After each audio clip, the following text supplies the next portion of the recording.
chapter 4, section 10. Other modes of distinguishing.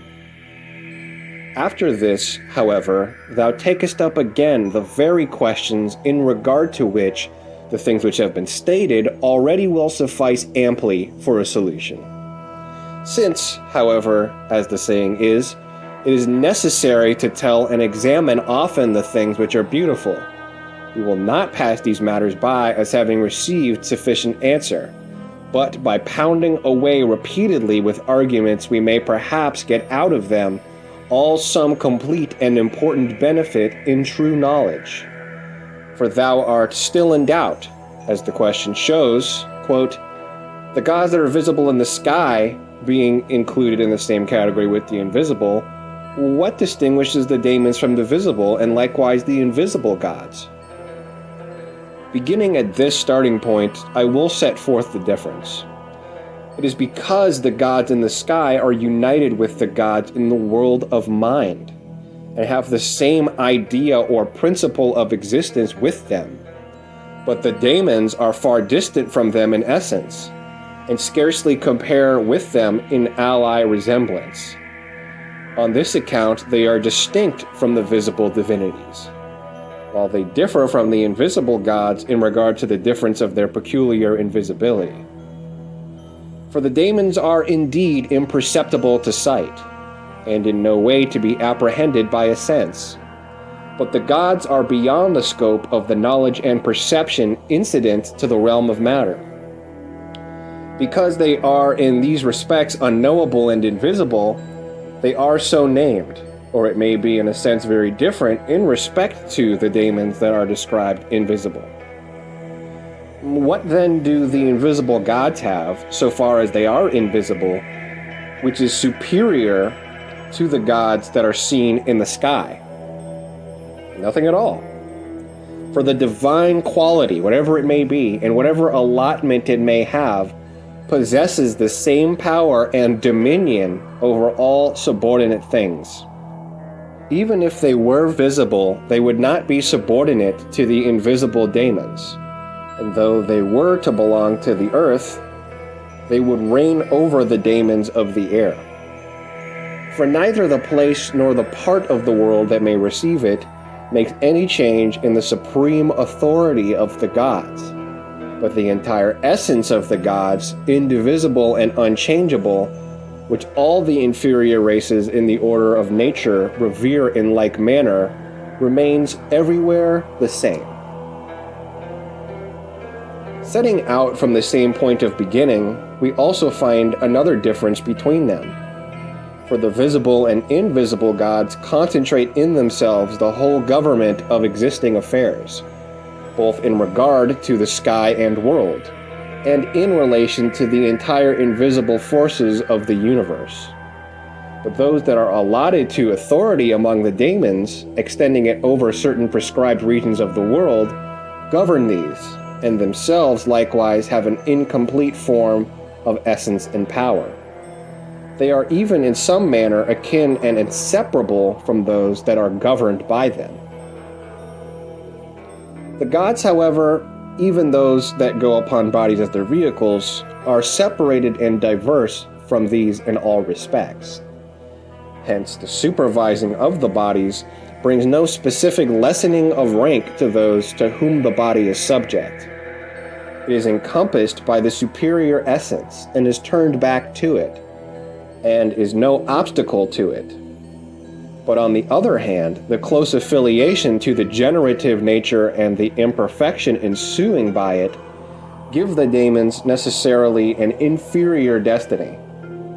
In short, the divine race is predominant and takes precedence in the general arrangement among existing things.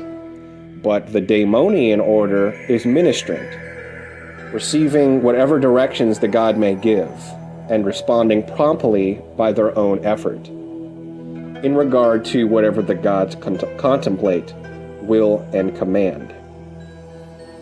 Hence, the gods are freed from the forces which incline downward to the realm of generated existence, but the daemons are not wholly purified from these. So much, therefore, we have subjoined in regard to this solution of the problem, and we think that from the former and the present arguments the matter will become better known. Chapter 4, Section 11. Classification rejected. For the reasons which we have before stated, the classification of passive and impassive which thou makest should be rejected as not being suitable for any of the superior races, on account of the causes which we formerly mentioned. Indeed, it deserves to be overturned, because it argues from the sacred dramas that they are impression-able. What holy rite and what act of worship performed according to the sacerdotal regulations is accomplished through a passive condition, or affects any satisfying of passive conditions? Was it not ordained from the beginning according to the ordinances of the gods and likewise intelligently?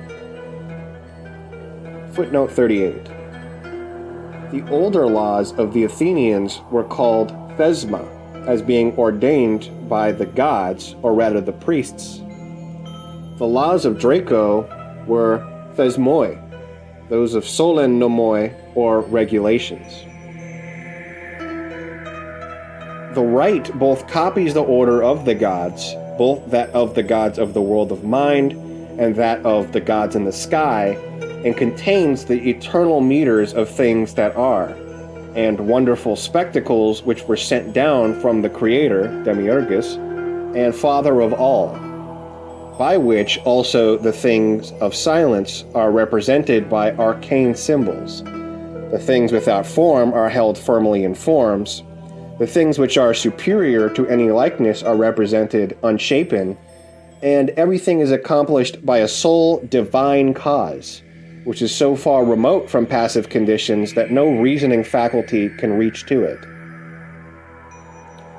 This fact, therefore, I suppose, becomes the cause why many turn away to the multitude of projects. For men who are unable to acquire the deeper knowledge of the reasonings themselves, yet who imagine themselves able, are entirely carried away by their own peculiar human emotions, and form their judgment of matters relating to the gods from things incident to themselves. Hence they err in two ways, because they fail of the true concept of divine things, and because when they miss these, they drag their notions of these down to the level of human emotions themselves. Footnote 39. Damascius remarks that we, quote, discourse after the manner of men respecting principles that are extolled as divine.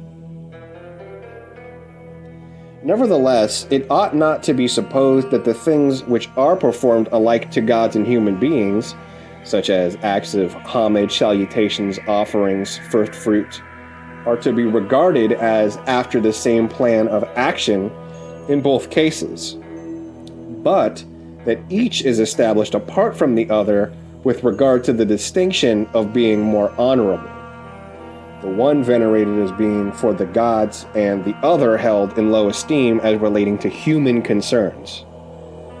Thus is given a completeness to passive conditions, both of those doing homage and those to whom it is rendered, for they are human and of a corporeal nature. But honor is to be bestowed unstingingly upon the operation of the others, as being performed through unchanging admiration and a reverent condition of mind, because they are rendered to the gods.